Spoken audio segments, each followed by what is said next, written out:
Hello friend, स्वागत है आपका अपने यूट्यूब चैनल इंजीनियर्स पॉइंट में। दोस्तों, जैसा कि आपको पता है, अपने पिछले वीडियो में यूपीपीसीएल जूनियर इंजीनियर इलेक्ट्रिकल 25 नवंबर 2019 के पेपर का हमने यहाँ पे सॉल्यूशन कर रहे थे, जो कि आपका इवनिंग शिफ्ट का पेपर था। तो हमने इस पेपर में जो हमारे पार्ट वन जो हमने डिस्कस किया था पिछले वीडियो में, तो हमने पार्ट वन में इसके 75 क्वेश्चन को जो है यहाँ पे डिस्कस कर लिया था। अब हम क्या करेंगे, पार्ट टू के अंदर जो हमारा 25 नवंबर 2019 का जो इवनिंग शिफ्ट का पेपर है, ये इसका हमारा जो यहाँ पे जो रिमेनिंग 75 क्वेश्चन बचे हुए हैं टेक्निकल के, उन क्वेश्चंस को हम यहाँ पे डिस्कस करेंगे। अगर आपने इसका पार्ट वन नहीं देखा है तो उसका लिंक आपको इसी वीडियो के डिस्क्रिप्शन में मिल जाएगा। अब जब आप डिस्क्रिप्शन ओपन करोगे तो वहां पे आपको UP PCL JE previous year paper के नाम से एक प्लेलिस्ट मिलेगी, आप उसको ओपन करके देख सकते हो। वहां पे आपको जो 25 नवंबर 2019 का मॉर्निंग शिफ्ट का पेपर है, उसका सॉल्यूशन भी आपको वहां मिल जाएगा। तो अगर आपने वो वीडियो नहीं देखे तो आप उन वीडियोस को भी जा करके देख सकते हो। तो यहाँ पे हमारे जो रिमेनिंग 75 क्वेश्चन बचे हुए हैं 25 नवंबर 2019 वाले पेपर के इवनिंग शिफ्ट के, उन 75 क्वेश्चन का हम यहाँ पे इस वीडियो में सॉल्यूशन करने वाले हैं। तो चलिए दोस्तों, अब हम इस वीडियो को स्टार्ट करते हैं।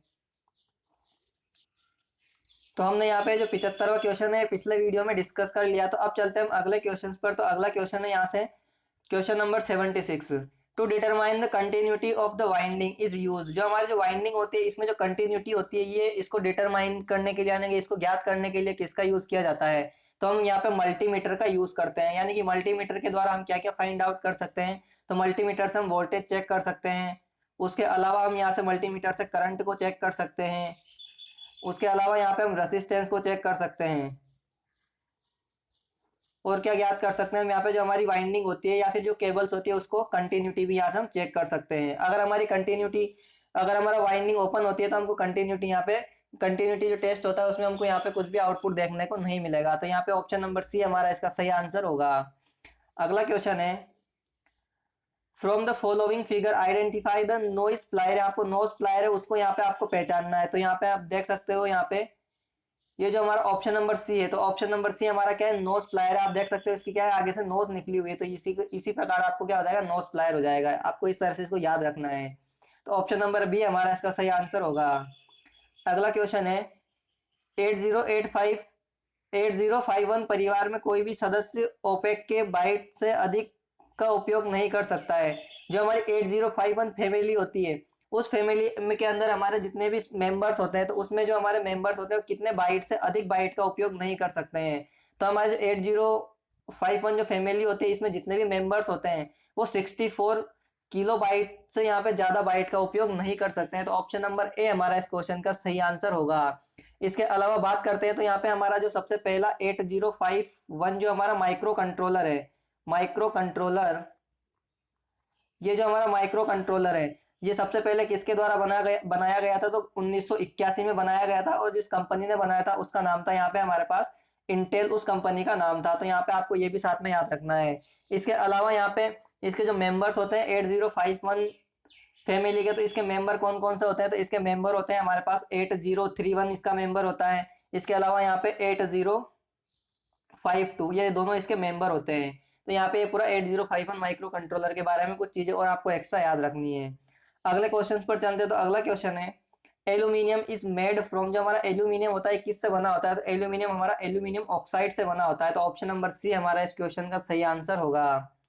अगले क्वेश्चन पर चलते हैं। तो अगला क्वेश्चन है, एक छेद को ठीक करने और बड़ा करने के लिए इस्तेमाल किए जाने वाला कटिंग औजार क्या है। जो हमारा कोई होल होता है, ये इस होल को मान लो अगर हमको इसको और बड़ा करना है या फिर हमको इसको काटना है, यानी कि इसको छेद करना है, तो इसके लिए हम कौन सा इक्विपमेंट यानी कौन से औजार का यूज करते हैं। तो यहाँ पे क्या हो जाएगा, इसका सही आंसर क्या हो जाएगा, परिवेदक। तो यहाँ पे परिवेदक का मतलब क्या होता है हमारे पास, परिवेदक का यहाँ पे मतलब होता है हमारे पास ड्रिल मशीन। तो हम किसी भी होल को अगर बड़ा करना चाहते हैं या फिर होल को काटना चाहते हैं, तो हम किसका यूज करते हैं, परिवेदक। और परिवेदक का मतलब क्या होता है हमारे पास यहाँ पे, ड्रिल मशीन। तो ड्रिल मशीन को हिंदी में क्या बोला जाता है, परिवेदक बोला जाता है। तो ड्रिल मशीन का यूज हम कहाँ करते हैं, किसी भी छेद को बड़ा करने के लिए, किसी भी होल को बड़ा करने के लिए, या फिर किसी भी होल को करने के लिए किसका यूज करते हैं, ड्रिल मशीन का यूज करते हैं। और हमारे पास जो यहाँ पे ड्रिल मशीन होती है, यानी कि ड्रिल मशीन में हम जो मोटर यूज करते हैं वो कौन सी मोटर यूज करते हैं, तो यूनिवर्सल मोटर का इसमें यूज किया जाता है, यूनिवर्सल मोटर। अब चलते हैं अगले क्वेश्चन पर।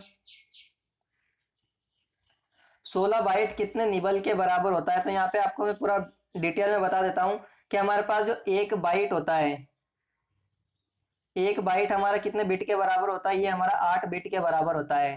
और हमारा यहाँ पे एक निबल जो होता है, एक निबल होता है हमारा 4 बिट के बराबर होता है। उसी प्रकार हमारा एक डाइट होता है, ये होता है हमारा 2 बिट के बराबर होता है।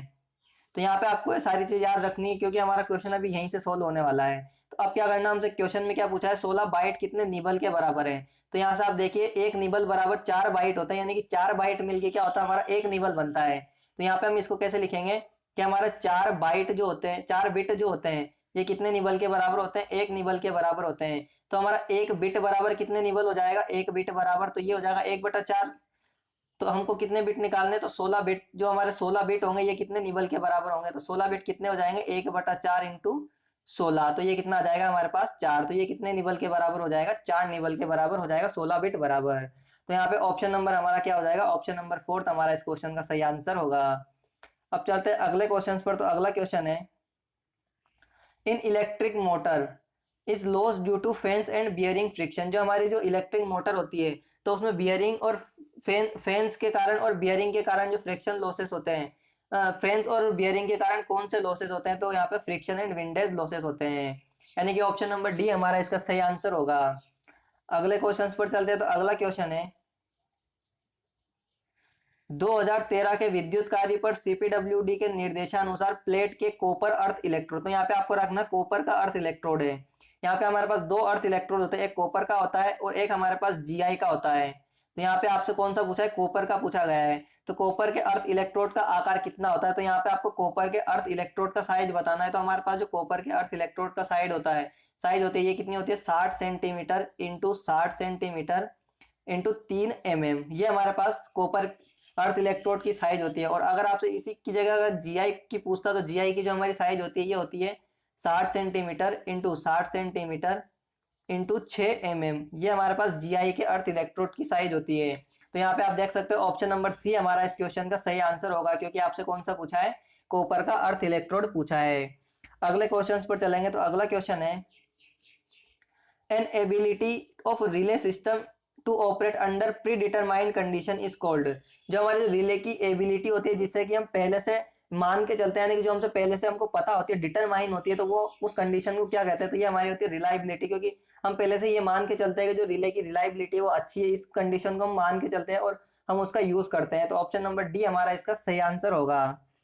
नेक्स्ट क्वेश्चन पर चलते हैं। तो और यहाँ पे हमारे पास जो रिले की जो रिलायबिलिटी होती है, ये रिलायबिलिटी कितनी होती है हमारे पास, लगभग 90% हम इसकी रिलायबिलिटी लेकर के चलते हैं। तो यहाँ पे हमारा इसका सही आंसर हो जाएगा रिलायबिलिटी। अब चलते हैं अगले क्वेश्चन पर। तो अगला क्वेश्चन है, डिस्ट्रीब्यूशन सब स्टेशन अधिकांश होते हैं, जो हमारे डिस्ट्रीब्यूशन सब स्टेशन होते हैं, ये हमारे किस टाइप के होते हैं, पोल पर लगे होते हैं या फिर आंतरिक होते हैं, जलमग्न होते हैं, तैरते हुए होते हैं। तो हमारे जितने भी डिस्ट्रीब्यूशन सब स्टेशन होते हैं, ये कहाँ लगे होते हैं, हमारे पोल पर लगे होते हैं। तो ऑप्शन नंबर सी हमारा इस क्वेश्चन का सही आंसर हो जाएगा। उसके अलावा बात करता हूँ मैं यहाँ पे डिस्ट्रीब्यूशन सब स्टेशन में जो हमारे ट्रांसफॉर्मर और जो और भी अन्य डिवाइसेस जो होती है, वो किस पे कनेक्ट होती है, तो ये हमारी एच टाइप पोल पर लगाई जाती है। तो हम कह सकते हैं जो हमारे डिस्ट्रीब्यूशन सब स्टेशन होता है, इसमें हमारा जो ट्रांसफॉर्मर हो गया या फिर हम कह सकते हैं अदर इक्विपमेंट जो भी हो गया हमारे पास, अदर इक्विपमेंट, तो ये कहाँ लगाया जाता है, हमारा एच टाइप जो हमारा पोल होता है, एच टाइप पोल होता है, उस पर इनको लगाया जाता है। और हमारी जो 11 केवी की लाइन होती है, ये किससे, 11 केवी लाइन और गैंग आइसोलेटर को किसके द्वारा 11 केवी लाइन, गैंग आइसोलेटर और फ्यूज के द्वारा किसको जोड़ा जाता है, ट्रांसफॉर्मर से जुड़ी होती है। अब चलेंगे अगले क्वेश्चन पर। तो अगला क्वेश्चन है, to hold the lamp and connect it electrically to supply is used. तो यहाँ पे हमारा जो लैंप होता है, उसको होल्ड करने के लिए यानी कनेक्ट करने के लिए हम किसका यूज करते हैं, तो हम लैंप होल्डर का यूज करते हैं। तो यानी कि लैंप को होल्ड यानी पकड़ने के लिए और उसको सप्लाई से कनेक्ट करने के लिए हम लैंप होल्डर का यूज करते हैं। तो ऑप्शन नंबर ए हमारा इसका सही आंसर होगा। अब चलते हैं अगले क्वेश्चन पर। तो अगला क्वेश्चन है, the full load slip of 60 hertz 12 pole squirrel cage induction motor is 5%, it's full speed. तो यहाँ से आपको पता है कि जो आप सबसे पहले तो हमको यहाँ से रोटर की स्पीड निकालनी है, तो उसके लिए हमको यहाँ पे सिंक्रोनस स्पीड पता होनी चाहिए। ये क्या होती है हमारे पास, 120 F/P होती है। तो यहाँ पे हमको NS बराबर क्या हो जाएगा, 120 इंटू फ्रीक्वेंसी कितनी है हमारे पास 60 हर्ट्ज और पोल कितने हमारे पास 12 है। तो यहाँ से हमको NS जो है वो कितनी मिल जाएगी, तो इसको काटेंगे तो ये कितना 10 बार कटेगा, तो 10 इंटू 60 कितना हो जाएगा हमारे पास तो यहाँ पे हमको जो एनएस मिली है वो कितनी मिल गई, 600 आरपीएम मिल गई। तो हमारे पास जो एनआर जो होता है, ये क्या, इसका फॉर्मूला क्या होता है, 1 माइनस एस इंटू एनएस होता है।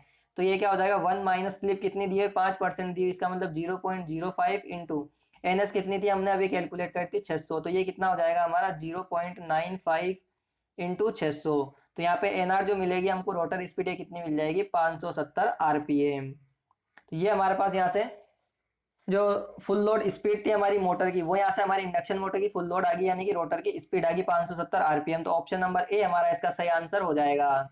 अब चलेंगे अगले क्वेश्चन पर। तो अगला क्वेश्चन है, फील्ड उपकरण की जानकारी इकट्ठा करता है। जो हमारे जो फील्ड में जो भी डिवाइसेस कनेक्ट होते हैं उनकी जो इंफॉर्मेशन होती है वो कौन कौन कलेक्ट करता है, तो ये हमारा यहाँ पे आरटीयू कनेक्ट करता है।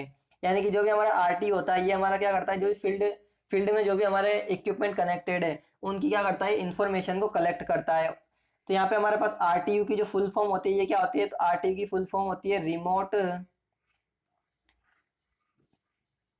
Terminal unit. ये हमारे पास यहाँ पे आरटीयू की फुल फॉर्म होती है। उसके अलावा हमारा ये जो आरटीयू होता है, ये जो फील्ड डिवाइसेस होता है, जो भी हमारे फील्ड में उपकरण जुड़े होते हैं, ये किससे कनेक्ट होता है, हमारी केबल्स के थ्रू कनेक्ट होता है। तो कौन कौन सी केबल से कनेक्ट होता है, क्योंकि ये हमारा स्काडा का क्वेश्चन है, तो आपको स्काडा के क्वेश्चन इस बार एग्जाम में पूछे जा सकते हैं। तो यहाँ पे आपको जो स्काडा में जो आरटीयू जो फील्ड इक्विपमेंट से कनेक्ट होता है, तो वो कौन सी केबल के थ्रू कनेक्ट होता है। तो यहाँ पे हमारा जो आरटीयू जो कनेक्ट होता है, तो यहाँ पे हमारा पहली जो केबल होती है, तो ये इसको नाम बोलते हैं RS 232, या फिर RS 485, या फिर हम क्या कह सकते हैं RS 411। सीरियल सीरियल पोर्ट होती है, 411 सीरियल पोर्ट। तो ये हमारा यहाँ पे आरटीयू जो अदर इक्विपमेंट से कनेक्ट होता है केबल के सिस्टम, तो ये हमारे किस प्रकार की केबल होती है, RS 232, RS 485, RS 411 serial port होती है। अब चलेंगे अगले, और एक और होता है हमारा यहाँ पे, एक केबल और होती है दूसरी, जिसे हम क्या बोलते हैं, ईथरनेट बोलते हैं, यानी ईथरनेट के थ्रू भी जुड़ा होता है। तो इसे क्या लिखते हैं हम, ईथरनेट। यहाँ पे आपको बता देता हूँ क्या होता है ईथरनेट। ये हो गया हमारे पास ईथरनेट। तो ये दोनों चीजें हमारी क्या होती है, केबल से जोड़ने का काम करती है। या तो हम ईथरनेट का यूज करेंगे, या फिर हम किसका यूज करेंगे, आरटीयू को फील्ड डिवाइसेस जोड़ने के लिए, RS 232, RS 485, RS 411 serial port का। अब चलते हैं अगले क्वेश्चन पर। तो अगला क्वेश्चन है, shunt capacitance in suspension insulator can be by the distance of conductor from tower. तो हमारे जो भी शंट कैपेसिटेंस होते हैं सस्पेंशन इंसुलेटर में, तो ये इसके द्वारा क्या होता है, हमारा बाय डिक्रीज्ड बाय द, जो हमारा जो अगर हम डिस्टेंस बढ़ाते जाते हैं कंडक्टर के और टावर के बीच की, तो क्या होता है, हमारा शंट कैपेसिटेंस जो होता है वो क्या होता है, डिक्रीज होता जाता है। यानी क्या हो जाएगा, हमारा ऑप्शन नंबर बी इस क्वेश्चन का सही आंसर हो जाएगा। अगले क्वेश्चन पर चलेंगे। तो अगला क्वेश्चन है, dielectric heating is used for the heating. तो हम आपको नाम से ही पता पड़ रहा है डाई इलेक्ट्रिक, यानी कि यहाँ पे इलेक्ट्रिक हीटिंग का तो यूज होगा नहीं। तो डाई इलेक्ट्रिक का मतलब क्या होता है, वुड होता है, लकड़ी जिसमें करंट फ्लो नहीं करती है। तो डाई इलेक्ट्रिक किस में यूज होती है, हमारी वुड में, यानी कि लकड़ी में यूज होती है। अब चलते हैं अगले क्वेश्चन पर। तो अगला क्वेश्चन है, कट ऑफ और अंतिम विद्युत धारा, जो हमारी फाइनल आर्क होती है कि धारा के शून्य के बीच जो विद्युत धारा होती है उसे क्या बोला जाता है। तो यहाँ से हमारे पास क्या होता है, एक सर्किट ब्रेकर जैसे क्या होता है, हमारा ओपन होता है, यानी कि कट ऑफ होता है। तो उस टाइम पे हमारे पास क्या होती है, जो करंट होती है, तो उस विद्युत धारा जब हमारी जीरो होने वाली होती है और जो हमारी कट ऑफ करंट होती है उसके बीच का जो टाइम होता है उसे क्या बोला जाता है, आर्किंग टाइम बोला जाता है। तो मैं यहाँ पे, ये आपका सर्किट ब्रेकर का नहीं, सॉरी मैंने आपको गलत बता दिया, हमारा फ्यूज का क्वेश्चन है। तो फ्यूज में क्या होता है, मैं आपको डायग्राम से बता देता हूँ। तो ये हमारे पास यहाँ से क्या होता है, ये हमारे पास करंट होती है वाई एक्सिस पे, और यहाँ पे हमारे पास टाइम होती है। तो यहाँ पे क्या होता है, यहाँ पे इस पॉइंट पे हमारा फ्यूज अकर हुआ, लेकिन हमारा फ्यूज में क्या होता है कि उस जो वायर होता है, हमारा फ्यूज मटेरियल होता है, उसमें इतनी कैपेसिटी होती है कि वो क्या करता है, कुछ करंट को झेल सकता है, यानी कि उस पर स्टैंड बाई कर सकता है। अब क्या होती है, ये हमारी मैक्सिमम करंट आएगी, यानी कि अब इस करंट से अगर हमारी और वैल्यूज बढ़ेगी तो क्या हो जाएगा, हमारा जो फ्यूज है वो मेल्ट हो जाएगा या ब्रेक हो जाएगा, यानी कि सर्किट को ओपन कर देगा। तो उसके बाद क्या होता है, हमारा यहाँ पे ये करंट जीरो हो जाती है। तो हमारा ये जो टाइम होता है, तो ये हमारा जो पॉइंट होता है यहाँ पे, ये जो पॉइंट होता है, इस पॉइंट को बोला जाता है cut off current. Cut off current. और यहाँ पे क्या होता है, इस पॉइंट पे हमारा फॉल्ट अकर होता है।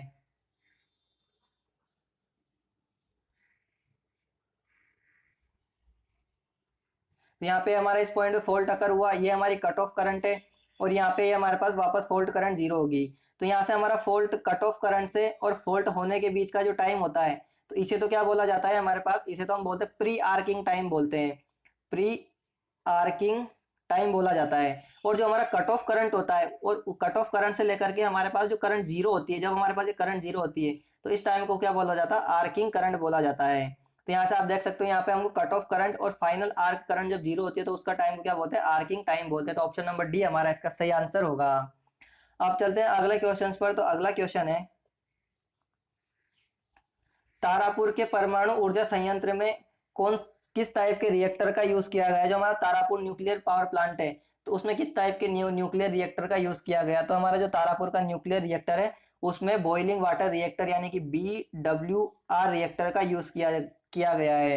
यानी कि ऑप्शन नंबर हमारे पास इसका बी इसका सही आंसर होगा। जो तारापुर न्यूक्लियर पावर प्लांट है ये हमारा क्या हो जाएगा, ये सबसे इंडिया में सबसे पहला पावर प्लांट और सबसे ओल्डेस्ट पावर प्लांट भी क्या है, BWR टाइप का एक रिएक्टर होता है। यानी कि BWR इसमें बॉयलर रिएक्टर का यूज होता है। और जब भी बात करते हैं अगर BWR रिएक्टर की, तो BWR रिएक्टर में जो हमारे मॉडरेटर होते हैं, जो हमारा क्या होता है, मॉडरेटर होता है, और हमारा जो कूलेंट होता है, मॉडरेटर एंड कूलेंट। तो इसके रूप में हम किसका यूज करते हैं BWR रिएक्टर में, तो यहाँ पे हम इसका वाटर का यूज करते हैं। किसका, पानी का यूज करते हैं। वाटर यानी कि पानी का हम इसमें यूज करते हैं। किसके रूप में, इसमें मॉडरेटर और कूलेंट के रूप में पानी का यूज करते हैं। किसमें, BWR रिएक्टर में। तो यहाँ पे आपको एक साथ में ये भी याद रखना है कि जो हमारा बॉइलिंग वाटर रिएक्टर होता है इसमें मॉडरेटर और कूलेंट के रूप में किसका यूज किया जाता है, तो पानी का यूज किया जाता है। अब चलेंगे अगले क्वेश्चन पर। तो नेक्स्ट क्वेश्चन है, the thickness of transformer core lamination is. जो हमारे ट्रांसफॉर्मर कोर की लेमिनेशन की थिकनेस होती है कितनी होती है, तो 0.35 से लेकर के 0.5 mm। तो ऑप्शन नंबर ए हमारा इसका सही आंसर होगा। नेक्स्ट क्वेश्चन पर चलते हैं। अब 5 बिट लेडर में 11010 का डिजिटल इनपुट होता है। मान ले कि 0 वोल्ट से और 1 वोल्ट प्लस 10 वोल्ट से मेल खाता है, तो इसका आउटपुट वोल्टेज क्या होगा। तो यहाँ पे आपका एनालॉग टू डिजिटल कन्वर्टर का क्वेश्चन है। तो यहाँ से हमको आउटपुट वोल्टेज पूछा गया है। तो सबसे पहले हम आउटपुट वोल्टेज का जो आउटपुट वोल्टेज होता है वो कैसे निकालेंगे। तो आउटपुट वोल्टेज निकालने का फॉर्मूला हो जाएगा हमारे पास रेजोल्यूशन इनटू, जो हमको ये जो यहाँ पे 5 बिट लेडर दिया हुआ है इसका हम डेसिमल इक्विवेलेंट कैलकुलेट करेंगे। तो यहाँ पे मल्टीप्लाई हो जाएगा डेसिमल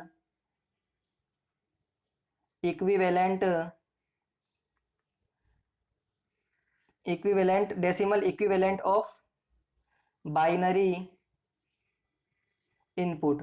जो हमने यहाँ पे 5 बिट का बाइनरी इनपुट दिया है इसका डेसिमल कन्वर्ट कर लेंगे, और जो हम यहाँ से रेजुलेशन निकाल लेंगे वो मैं भी आपको बताऊंगा रेजुलेशन कैसे निकालना है। तो उन दोनों का मल्टीप्लाई कर देंगे तो हमारे पास यहाँ से आउटपुट है वो आ जाएगा। अब क्या करेंगे, यहाँ से सबसे पहले रेजुलेशन निकाल लेंगे। तो रेजुलेशन निकालने के लिए कौन से फॉर्मूले का यूज करेंगे, तो यहाँ पे हमारे पास रेजोल्यूशन निकालने के लिए फॉर्मूला होता है वी रेफरेंस डिवाइडेड बाई 2 हो जाएगा। तो वी रेफरेंस हमको कितना है, 10 वोल्ट है, क्योंकि 10 वोल्ट से मेल खाता है। तो यानी कि रेफरेंस वोल्टेज कितना है, +10 वोल्ट है। यानी कि प्लस 10 वोल्ट में क्या कर देंगे हम यहाँ पे, ये हो जाएगा वी रेफरेंस अपॉन में 2 की पावर n होता है। सॉरी मैंने यहाँ पे आपको गलत बता दिया। तो ये हो जाएगा वी रेफरेंस अपॉन में 2 की पावर n होगा यहाँ पे। तो 2 की पावर n क्या हो जाएगा, n क्या है हमारे पास, ये जितने बिट का यानी कितनी 2 की पावर n का मतलब हो जाएगा 2 की घात 5 हो जाएगा। तो यहाँ से हम क्या करेंगे, रेजुलेशन को कैलकुलेट कर लेंगे। तो हम यहाँ पे कैलकुलेट करते हैं अब। तो यहाँ पे हम रेजोल्यूशन को कैलकुलेट करते हैं। तो इसका फॉर्मूला क्या होता है, वी रेफरेंस अपॉन में 2 की पावर n। वी रेफरेंस कितना है हमारे पास 10 है, और 2 की घात कितना हो जाएगा 5 हो जाएगा। तो ये कितना हो जाएगा हमारे पास 10 अपॉन में 2 की घात 5 कितना होता है, ये हो जाएगा हमारे पास 32। तो इसको सोल्व करेंगे तो ये कितना हो जाएगा हमारे पास 0.3125। तो ये तो हमारे पास रेजुलेशन आ गया। अब हम क्या करेंगे, यहाँ से इसको बाइनरी को डेसिमल में कन्वर्ट कर लेंगे। तो क्या हो जाएगा हमारा यहाँ पे 11010। तो ये क्या होता है हमारा यहाँ पे 1 2 4 8 16। तो एक तो हमको यहाँ पे आउटपुट मिला है तो ये एक तो 16 जुड़ जाएगा हमारा। एक यहाँ पे हमको आउटपुट मिला है तो 8 हो जाएगा, प्लस यहाँ पे आपको 1 2 पे आउटपुट मिला है तो +2। तो ये कितना हो जाएगा हमारा 16 8 और 2, ये हो जाएगा हमारा यहाँ पे 26। तो हमको यहाँ पे इस बाइनरी का हमने क्या कर लिया, डेसिमल में कन्वर्ट कर लिया। तो हमको यहाँ पे डेसिमल इक्विवेलेंट कितना मिल गया, बाइनरी का 26 मिल गया। तो बस हमको क्या करना है, मल्टीप्लाई करना है। तो यहाँ से हमारे पास जो आउटपुट वोल्टेज होगा वो क्या आ जाएगा, ये हो जाएगा हमारा रेजुलेशन अभी हमने कितना निकाला था 0.3125 इंटू बाइनरी इक्विवेलेंट हमने कितना निकाला अभी 26। तो जब हम इसका मल्टीप्लाई करेंगे तो ये कितना मिलेगा हमको 8.2125 वोल्ट। तो ये हमारा यहाँ पे क्या हो जाएगा, आउटपुट वोल्टेज हो जाएगा। तो यहाँ पे हमारा इस क्वेश्चन का सही आंसर क्या हो जाएगा, ऑप्शन नंबर डी इसका हमारा सही आंसर होगा। अब चलेंगे नेक्स्ट क्वेश्चन पर। तो अगला क्वेश्चन है, frequency can be measured by, जो हमारी फ्रीक्वेंसी होती है वो कौन से ब्रिज के द्वारा मेजर की जाती है, तो वैन ब्रिज के द्वारा हमारी फ्रीक्वेंसी को मेजर किया जाता है। उसके अलावा यहाँ पे हमारे पास हेज जो ब्रिज होता है इसके द्वारा क्या मेजर किया जाता है, इंडक्टेंस को मेजर किया जाता है। और इंडक्टेंस कौन सा, जिसका क्वालिटी फैक्टर होता है, यानी कि जिस इंडक्टेंस का जो क्वालिटी फैक्टर होता है वो क्या होता है, ग्रेटर देन 10 होता है, यानी कि 10 से जिसका क्वालिटी फैक्टर ज्यादा होता है उसका इसमें उसको मेजर किया जाता है। उसके अलावा मैक्सवेल जो होता है ब्रिज, ये भी हमारा इंडक्टेंस को मेजर करता है, लेकिन ये कौन सा इंडक्टेंस को मेजर करता है, यानी कि जिसका क्वालिटी फैक्टर 1 से लेकर के 10 के बीच में होता है। और व्हीट स्टोन ब्रिज किसको मेजर करता है, ये हमारा मीडियम रेसिस्टेंस को मेजर करता है, मीडियम रेसिस्टेंस। अब चलते हैं हम नेक्स्ट क्वेश्चन पर। तो अगला क्वेश्चन है, इन अ 3 wire DC system the area of cross section of neutral is generally of either. जब हम 3 वायर डीसी सिस्टम की बात करते हैं तो उसमें हम क्या करते हैं, यहाँ से अब आपने डेरिवेशन भी पढ़ा होगा इसका, मैं आपको डायग्राम बना के बता देता हूँ कि हमारे पास ये 3 वायर,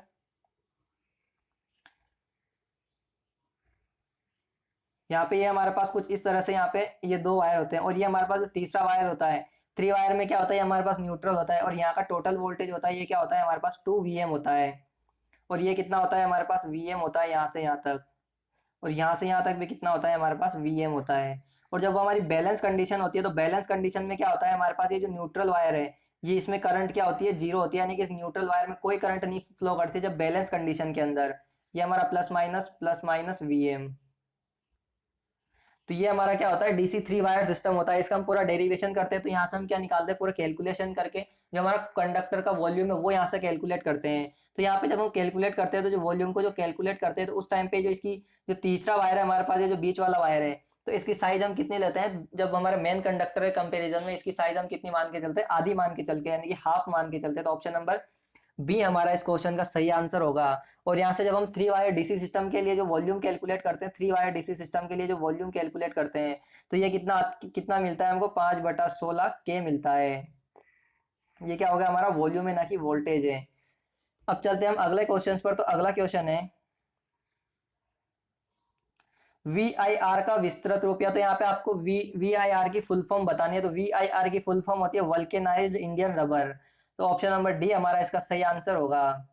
नेक्स्ट क्वेश्चन है, presence of ozone owing to corona, जो हमारा जो कोरोना कोरोना होता है, जो हमारी ट्रांसमिशन लाइन जो कोरोना होता है उसके कारण क्या होता है, ओजोन गैस प्रोड्यूस होती है। तो उस ओजोन गैस प्रोड्यूस होने के कारण क्या होता है, हमारा वो जो ओजोन होती है ये क्या करती है, हमको एनवायरमेंट होता है उसको इम्प्रूव करती है। तो यानी कि कोरोना इम्प्रूव द एनवायरमेंट, यानी कि एनवायरमेंट को यहाँ पे क्या करता है, हमारी इंप्रूव करता है, यानी कि ऑप्शन नंबर ए हमारा इसका सही आंसर होगा। क्योंकि ओजोन लेयर जो होती है ये क्या करती है, हमारी जो सन से जो हमारी अल्ट्रा वायलेट रेज आती है उनको क्या करती है, हमारी अर्थ पे आने से रोकता है। तो हमारी ये क्या करती है, हमारी एनवायरनमेंट को इंप्रूव करती है, यानी कि प्रोटेक्ट करती है हार्मफुल रेज जो हमारी सन से आती है उनसे।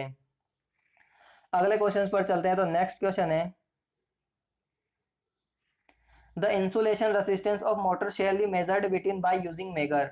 तो यहाँ पे हमारा जो मेगर के द्वारा जो मोटर जो होती है उसमें जो इंसुलेशन का रेसिस्टेंस मेजर करते हैं वो किस किस चीज के बीच में मेजर करते हैं। तो हम जो इंसुलेशन जो मोटर का जो इंसुलेशन का रेसिस्टेंस होता है ये हमारा मेजर किया जाता है उसके स्टेटर के फ्रेम के बीच में और अर्थ के बीच में, सॉरी ये हमारा फ्रेम मोटर के फ्रेम के बीच में और मोटर की वाइंडिंग के बीच में कैलकुलेट किया जाता है। तो ये हो जाएगा हमारा ऑप्शन नंबर यहाँ पे बी हमारा इसका सही आंसर हो जाएगा। अब चलते हैं अगले क्वेश्चन पर। तो अगला क्वेश्चन है, the number of valence electron in indium material. तो जो हमारा इंडियम मटेरियल होता है इसमें वैलेंस इलेक्ट्रॉन कितना होता है। तो आपको पता है कि जो हमारा इंडियम होता है ये कौन सा थर्ड ग्रुप का एलिमेंट होता है। तो थर्ड ग्रुप के एलिमेंट कौन कौन से होते हैं हमारा, तो ये होता है हमारा बोरोन, उसके बाद होता है हमारा एल्यूमिनियम, फिर होता है हमारा गैलियम, और फिर आता है हमारा इंडियम। तो यहाँ जब हमारा थर्ड ग्रुप का एलिमेंट है तो इसमें वैलेंस इलेक्ट्रॉन कितने होंगे, 3 होंगे। तो ऑप्शन नंबर बी हमारा इसका सही आंसर होगा। तो ये आपको थर्ड ग्रुप के एलिमेंट भी होगी। जब हम इन थर्ड ग्रुप के एलिमेंट को जब हम फोर्थ ग्रुप के एलिमेंट के साथ में मिलाते हैं तो किस टाइप का मटेरियल बनता है, तो पी टाइप का सेमीकंडक्टर बनता है। अब चलते हैं हम नेक्स्ट क्वेश्चन पर। तो अगला क्वेश्चन है, the ratio of maximum demand on generating station to the installed capacity of plant gives. तो जो हमारा ये क्या होता है, हमारा जो मैक्सिमम डिमांड का और जो हमारा इंस्टॉल्ड कैपेसिटी का जो रेशियो होता है ये क्या होता है हमारे पास, यूटिलाइजेशन फैक्टर होता है। यानी कि यूटिलाइजेशन फैक्टर बराबर क्या होता है हमारे पास, मैक्सिमम डिमांड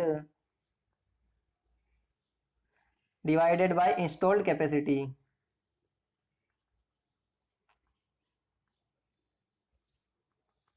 तो ये हमारा क्या होता है, यूटिलाइजेशन फैक्टर होता है।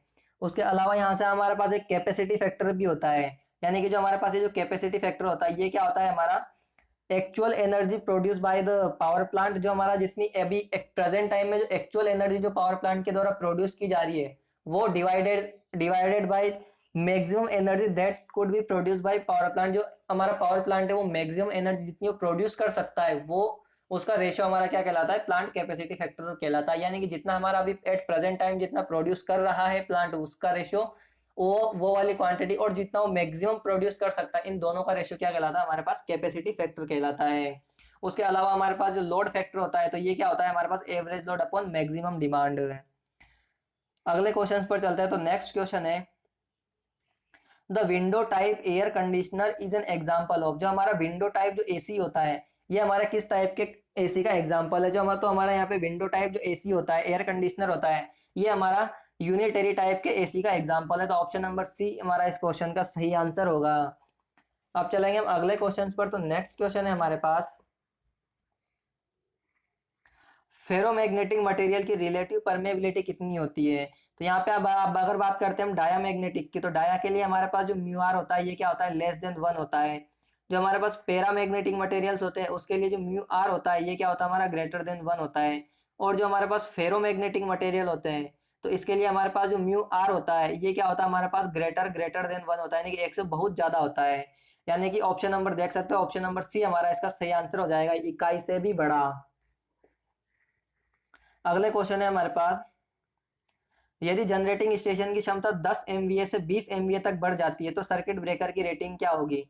आपको पता है अगर हमने जनरेटर की रेटिंग बढ़ाई है तो जनरेटर की रेटिंग बढ़ाने का मतलब है हमने जनरेटर में करंट बढ़ाई है। अब अगर हमने करंट बढ़ाई है तो हमको क्या करना पड़ेगा, सर्किट ब्रेकर की रेटिंग भी उसी रेशो में बढ़ानी पड़ेगी जिस रेशो में हमने उसकी जनरेटर की रेटिंग बढ़ाई है। क्योंकि हमारी सर्किट ब्रेकर जो डिजाइन होते हैं ये करंट कैरिंग कैपेसिटी के अकॉर्डिंग डिजाइन होता है कि हमारी जो करंट जो है वो करंट की वैल्यू कितनी है उसी के बेसिस पे हम सर्किट ब्रेकर को डिजाइन करते हैं। तो अगर हमने यहाँ पे जनरेटिंग स्टेशन की वैल्यूज को अगर बढ़ाया है तो हमको यहाँ पे सर्किट ब्रेकर की रेटिंग भी हमको बढ़ानी पड़ेगी।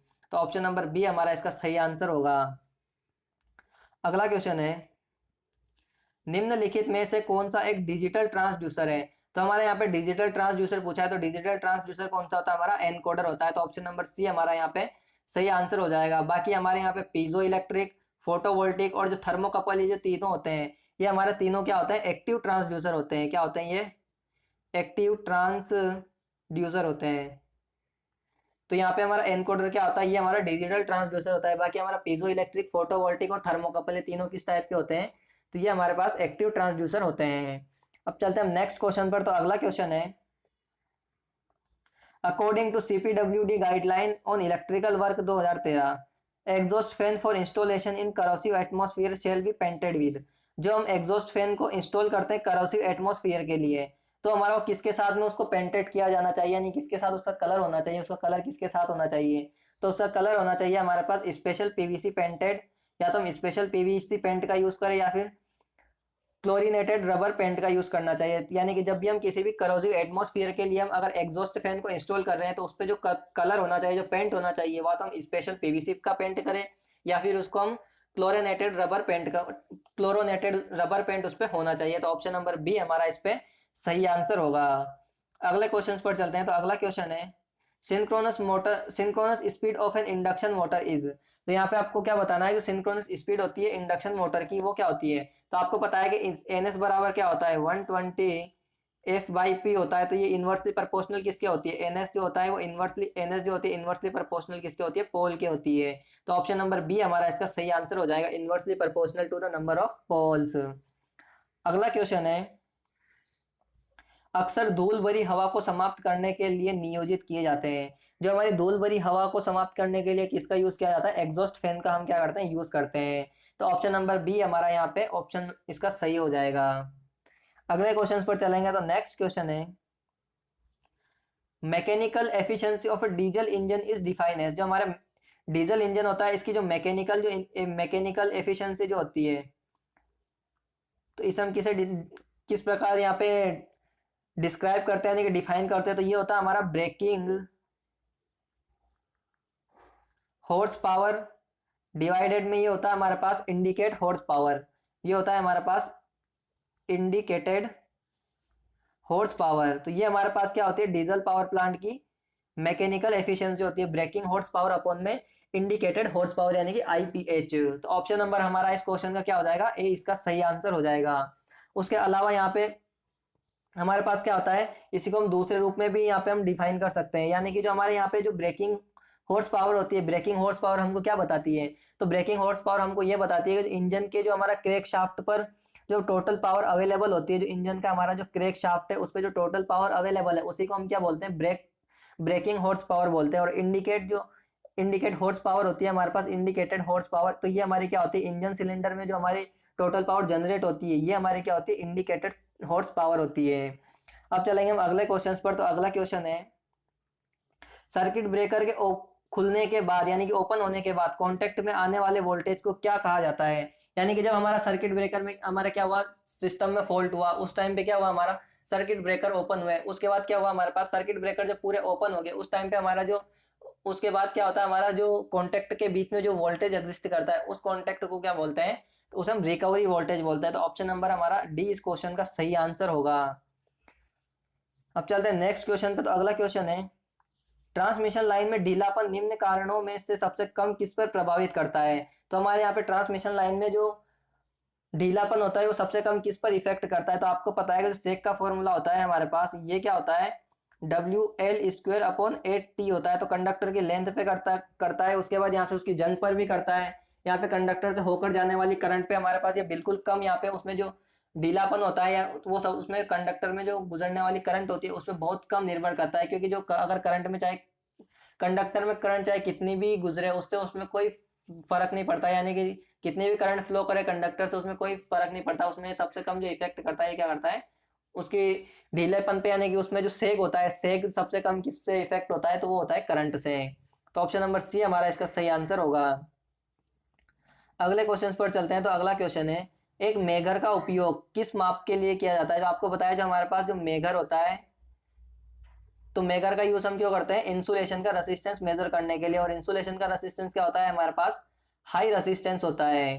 तो यहाँ पे ऑप्शन नंबर सी हमारा इसका सही आंसर होगा, उच्च मान के प्रतिरोध या विशेष रूप से इंसुलेशन रेसिस्टेंस। अगर बात करता हूँ मैं मेगर की, तो मेगर में हमारे पास इसकी स्पीड होती है वो कितनी होती है, 160 RPM होती है। और इसका ऑपरेटिंग वोल्टेज होता है ये कितना होता है, 100 वोल्ट होता है। इसके अलावा जो मेगर में जो डैम्पिंग यूज की जाती है, तो मेगर में हमारे पास यहाँ पे एयर फ्रिक्शन डैम्पिंग का यूज किया जाता है। और ये जो मेगर हमारा वर्क करता है ये इलेक्ट्रोडायनोमीटर टाइप इंस्ट्रूमेंट के प्रिंसिपल पे वर्क करता है। नेक्स्ट क्वेश्चन पर चलते हैं। तो अगला क्वेश्चन है, एकल अर्ध चरण कन्वर्टर ड्राइव कन्वर्टर होते हैं, जो हमारे single phase semi converter drive होते हैं वो किस प्रकार के कन्वर्टर होते हैं। यानी कि हमारे पास जो single phase semi converter drive जो होते हैं ये हमारे किस प्रकार के कन्वर्टर होते हैं। तो हमारे जो single phase semi converter drive होते हैं ये हमारे वन क्वाड्रेंट टाइप के कन्वर्टर होते हैं, यानी कि ऑप्शन नंबर वन हमारा एक्स का सही आंसर हो जाएगा। एक चतुर्थांश का मतलब होता है हमारे पास वन क्वाड्रेंट, ये हो जाएगा हमारे पास। यानी कि single phase semi converter drive जो होते हैं ये हमारे पास one quadrant one quadrant type के कन्वर्टर होते हैं। तो ऑप्शन नंबर बी हमारा इसका सही आंसर हो जाएगा। यहाँ पे मैं आपको इसका डायग्राम बना के बता देता हूँ। जो सिंगल फेज सेमी कन्वर्टर जो होता है ये हमारे किस प्रकार के होते हैं, तो मैं आपको बता देता हूँ कि हमारे पास क्या होता है, यहाँ पे ये SCR होता है और यहाँ पे हमारे पास ये डायोड होता है। उसके बाद यहाँ पे हमारे पास दूसरा SCR होता है और ये दूसरा डायोड होता है। ये हमारे पास SCR1 हो गया और इन दोनों का कॉम्बिनेशन कहाँ कनेक्ट होता है, हमारे पास ये लोड के रेसिस्टेंस हो गया। ये हमारे पास SCR1, ये हमारे पास SCR नंबर 2 हो गया, ये डायोड D1 हो गया और डायोड D2 हो गया। और ये हमारे पास यहाँ से सप्लाई कनेक्ट होती है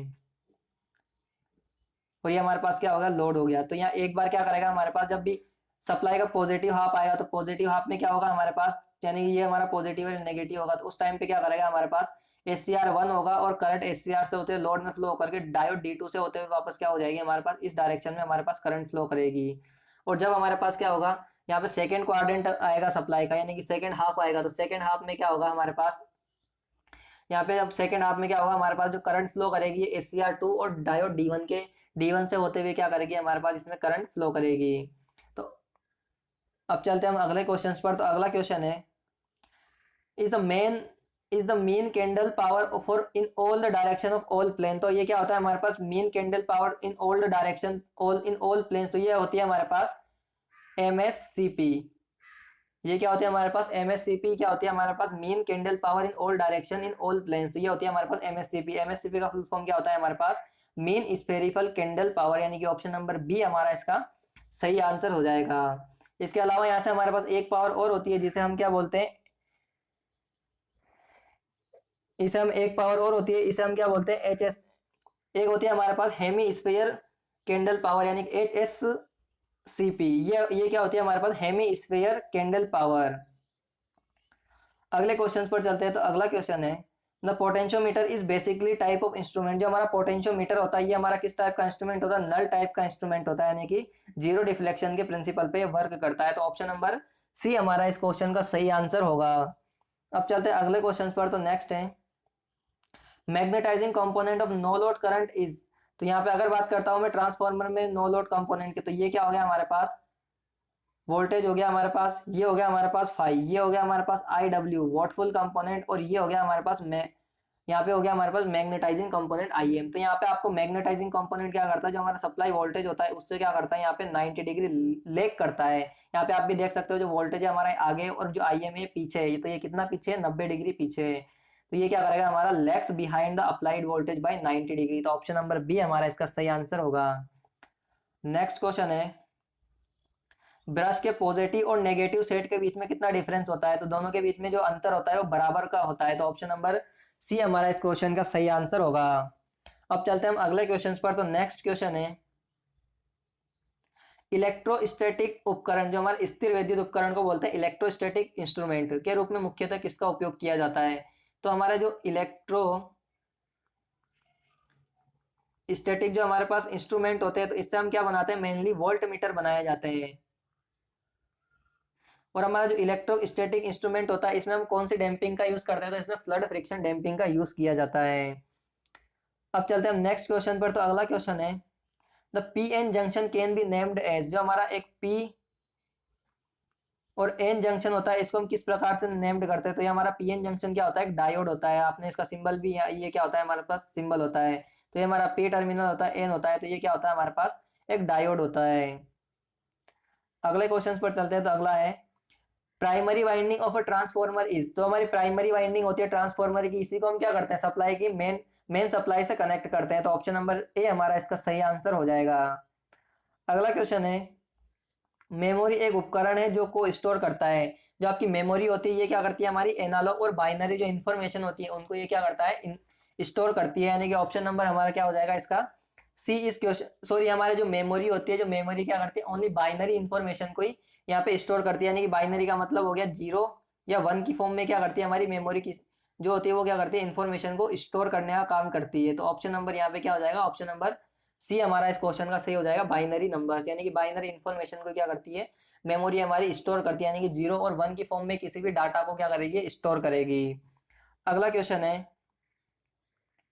in induction motor the short circuit test is. जो हमारा इंडक्शन मोटर होती है उसमें शॉर्ट सर्किट टेस्ट को किस नाम से जाना जाता है।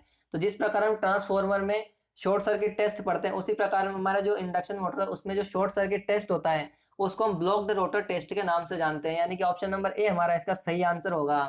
अगर बात करता हूं मैं यहाँ पे अगर हम इंडक्शन मोटर में ब्लॉक्ड रोटर टेस्ट करते हैं तो उससे हम कौन कौन सी क्वांटिटीज को फाइंड आउट कर सकते हैं कि जैसे कि हम यहाँ पे जब ट्रांसफॉर्मर में शॉर्ट सर्किट टेस्ट करते हैं तो वहां पे हम क्या करते हैं कि हम कॉपर लॉसेस को फाइंड आउट करते हैं। तो उसी प्रकार यहाँ पे ब्लॉक्ड रोटर जो टेस्ट होता है इसमें हम क्यों कौन सी क्वांटिटीज को फाइंड आउट कर सकते हैं।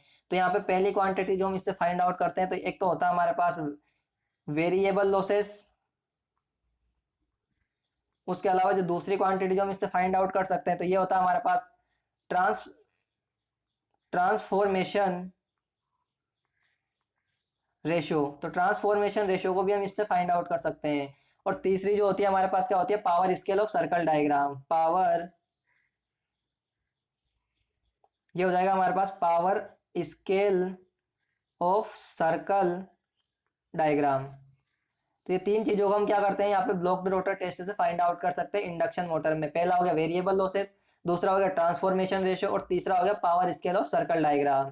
उसी प्रकार हमारे इंडक्शन मोटर में एक टेस्ट और होता है जिसे हम क्या बोलते हैं, नो लोड टेस्ट। क्या होता है हमारे पास, नो लोड टेस्ट। और नो लोड टेस्ट को क्या बोला जाता है, ओपन सर्किट टेस्ट भी बोलते हैं, यानी कि ओपन सर्किट टेस्ट को ही क्या बोला जाता है, नो लोड टेस्ट भी बोला जाता है। और इस टेस्ट से हम क्या क्या चीजें फाइंड आउट कर सकते हैं इंडक्शन मोटर में, तो पहली तो हो जाएगी हमारे पास स्टेटर के हमारे पास core losses, stator core loss, और दूसरे हो जाएंगे हमारे पास स्टेटर के कॉपर लॉस, और तीसरी चीज जो हम फाइंड आउट कर सकते हैं वो हो जाएगी हमारे पास रोटेशनल लॉसेस।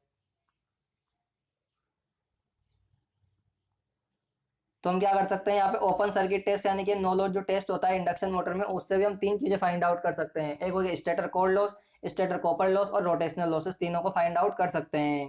अब चलेंगे अगले क्वेश्चन पर। तो अगला क्वेश्चन है the rate of flow of luminous energy is given as. जो हमारा जो rate of flow of luminous energy होता है इसे हम कैसे डिनोट करते हैं, ये हमारा होता है ल्यूमिनियस फ्लक्स, यानी कि ल्यूमिनियस फ्लक्स बराबर क्या होता है हमारा rate of flow of luminous energy is called luminous flux. और इसकी जो यूनिट होती है, इसकी यूनिट क्या होती है, ल्यूमेन होती है।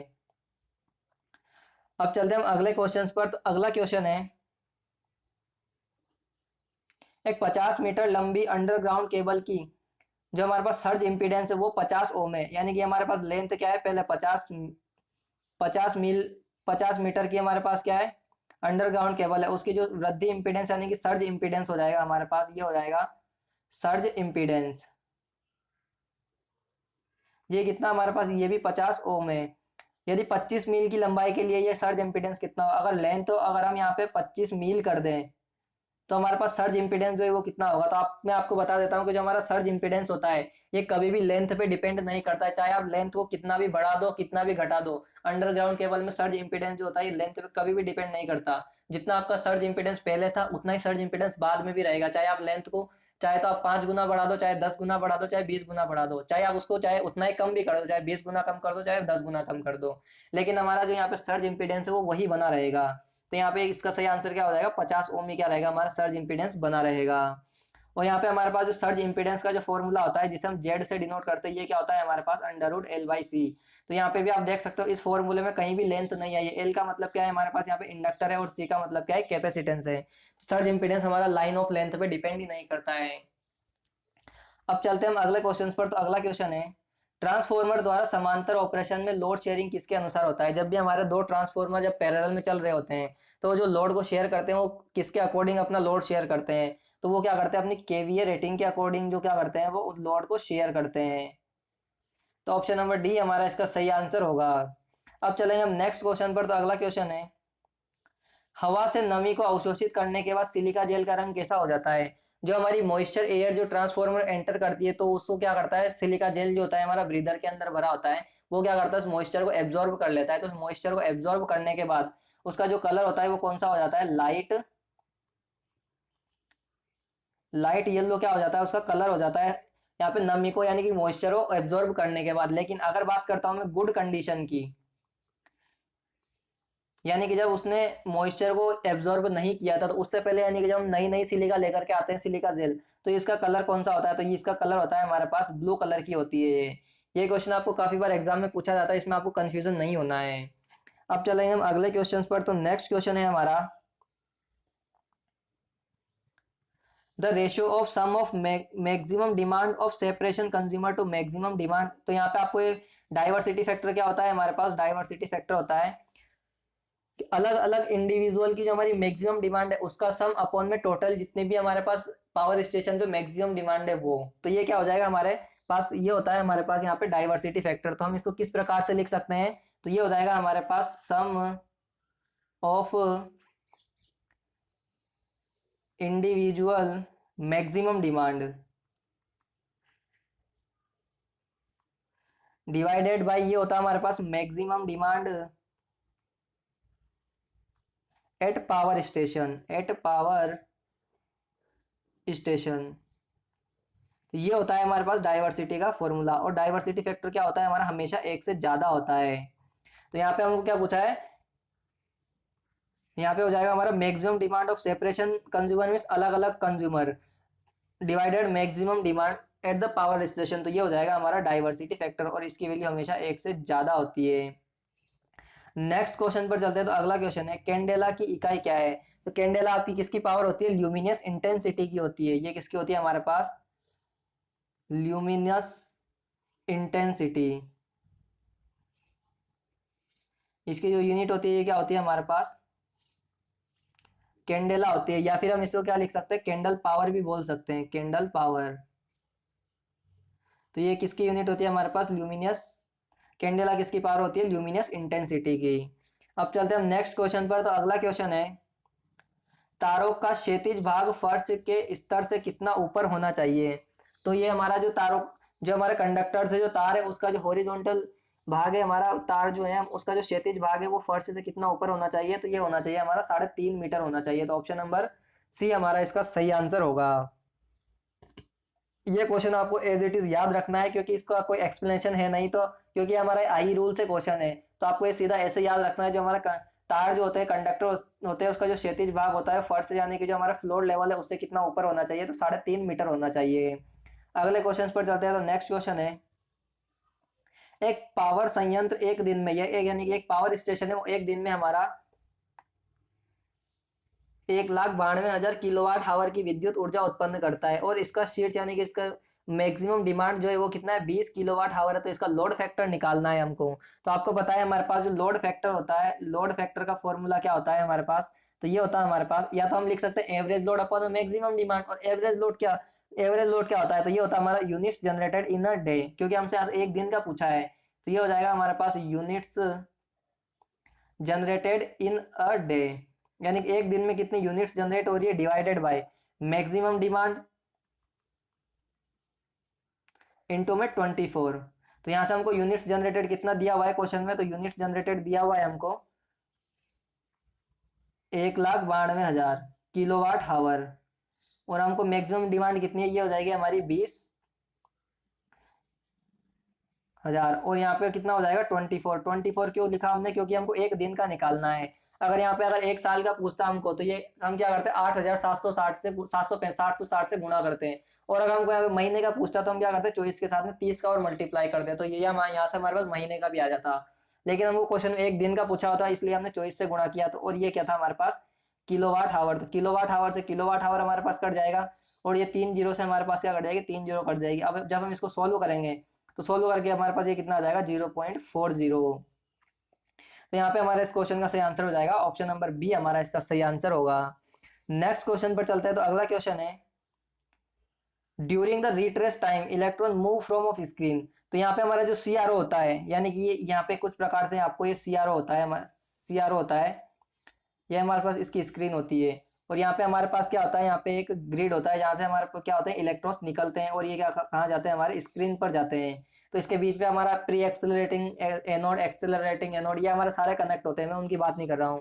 तो यहाँ पे क्या होता है हमारे पास जो हॉरिजॉन्टल प्लेट होती है हमारे पास, यहाँ से हमारे पास हॉरिजॉन्टल और वर्टिकल प्लेट होती है, लास्ट में आकर के जो कनेक्ट होती है हमारे पास हॉरिजॉन्टल और वर्टिकल प्लेट होती है। तो यहाँ से वर्टिकल प्लेट और हॉरिजॉन्टल प्लेट के बीच में जो सर्किट कनेक्ट होता है इसे हम सिंक्रोनाइजिंग सर्किट कहते हैं। और इसी से अगर अगर हम चलते हैं तो यहाँ पे हमारे पास एक सर्किट कनेक्ट होता है जिसे हम ब्लैंकिंग सर्किट कहते हैं और ये हमारे पास यहाँ से कैथोड ग्रिड से जुड़ा होता है। अब क्या होता है हमारे पास यहाँ से जो ब्लैंकिंग सर्किट है, ये हमारे पास क्या होता है, इसे हम बोलते हैं ब्लैंकिंग सर्किट। तो ब्लैंकिंग सर्किट पे जो सप्लाई होती है वो किस टाइप की होती है, ये होती है हमारे पास साटूथ टाइप की होती है। तो कि ये क्या करता है हमारे पास ब्लैंकिंग ब्लैंकिंग जो सर्किट है ये क्या करता है, जब हमारे पास जो सप्लाई साटूथ सप्लाई जो होती है ये क्या करती है, जीरो होती है। जब ये हमारी जीरो होती है तो उस टाइम पे हमारे जो इलेक्ट्रॉन्स है जो हमारे इस तरफ से मूव कर रहे थे, जब जीरो होती है तो ये इलेक्ट्रॉन्स हमारे इस तरफ से मूव करने लग जाते हैं। तो ये क्या करता है इलेक्ट्रॉन्स को यहाँ पे हमारे राइट टू लेफ्ट जाने से क्या करता है, रोकता है। इसी को हम क्या कहते हैं रिट्रेस टाइम कहते हैं। जब हमारी ये साटू सप्लाई जीरो होती है जो उस टाइम पे जो टाइम होता है उसी को हम क्या कहते हैं रिट्रेस टाइम होता है। यानी कि रिट्रेस टाइम पे क्या करती है हमारे पास जो ब्लैंकिंग सर्किट होता है ये क्या उस टाइम पे जो इलेक्ट्रॉन्स है वो क्या करते हैं हमारे राइट टू लेफ्ट मूव करते हैं। लेकिन जब हमारा सीआरओ नॉर्मल वर्क करता है तो ये कहाँ मूव करते हैं, लेफ्ट टू राइट मूव करते हैं। यानी कि रिट्रेस टाइम में एक हमारे कहाँ मूव करेंगे, राइट टू लेफ्ट मूव करते हैं। और इन्हीं को रोकने के लिए यहाँ पे हम इस ब्लैंकिंग सर्किट को लगाते हैं। यानी कि रिट्रेस टाइम भी जब भी होगा तो उस टाइम पे हमारे इलेक्ट्रॉन से वो राइट से लेफ्ट में ना मूव कर पाए, यानी कि जा नहीं पाए। तो ये हो जाएगा हमारा रिट्रेस टाइम में किधर से किधर मूव करेंगे, राइट टू लेफ्ट। अगले क्वेश्चन पर चलते हैं। तो अगला क्वेश्चन है a switch is use to the circuit. जो हमारा स्विच होता है ये इलेक्ट्रिक सर्किट में क्या करता है, इलेक्ट्रिक सर्किट को या तो मैक करेगा या ब्रेक करेगा, या तो हम सर्किट को ऑन करेंगे या फिर सर्किट को ऑफ करेंगे। तो ये क्या करता है, सर्किट को या तो मैक करेगा या ब्रेक करेगा। तो ऑप्शन नंबर डी हमारा इसका सही आंसर होगा। नेक्स्ट क्वेश्चन पर चलते हैं। तो अगला क्वेश्चन है, आपतन प्रकाशन के लिए परावर्तित प्रकाश का अनुपात कहा जाता है। यानी कि हमारे पास जो रिफ्लेक्टेड लाइट होती है, एक होता है हमारे पास रिफ्लेक्टेड लाइट डिवाइडेड बाई, ये तो हो गया हमारा आपतन प्रकाश, ये तो हो गया हमारे पास रिफ्लेक्टेड लाइट जो हो गया हमारे पास। आपतन को हम इंसिडेंट बोलते हैं, रिफ्लेक्ट परावर्तित को हम क्या बोलते हैं, रिफ्लेक्टेड बोलते हैं। तो ये तो हो गया हमारा रिफ्लेक्टेड लाइट, और जो हमारे पास जो होती है आपतन प्रकाश यानी कि जिसे हम क्या बोलते हैं, इंसिडेंट लाइट बोलते हैं। तो इन दो, इसका रेशियो क्या कहलाता है हमारे पास, रिफ्लेक्शन फैक्टर कहलाता है। ये क्या होता है हमारे पास, रिफ्लेक्शन फैक्टर। तो क्या हो जाएगा हमारे पास जो रिफ्लेक्शन फैक्टर होता है, ये क्या होता है, रिफ्लेक्टेड लाइट यानी कि परावर्तित लाइट, और इंसिडेंट लाइट यानी कि आपतन प्रकाश। तो इन दोनों का रेशियो क्या कहलाता है हमारे पास, रिफ्लेक्शन फैक्टर। रिफ्लेक्शन फैक्टर का मतलब हो जाएगा परावर्तन गुणांक। तो यहाँ पे ये हो जाएगा हमारे पास ऑप्शन नंबर डी इसका सही आंसर हो जाएगा। तो ये हो गया हमारे पास यहाँ से ऑप्शन नंबर डी। उसके साथ क्या होता है हमारे पास, एक फैक्टर और होता है, एक होता है हमारे पास absorption light, absorption light divide by incident light, incident light.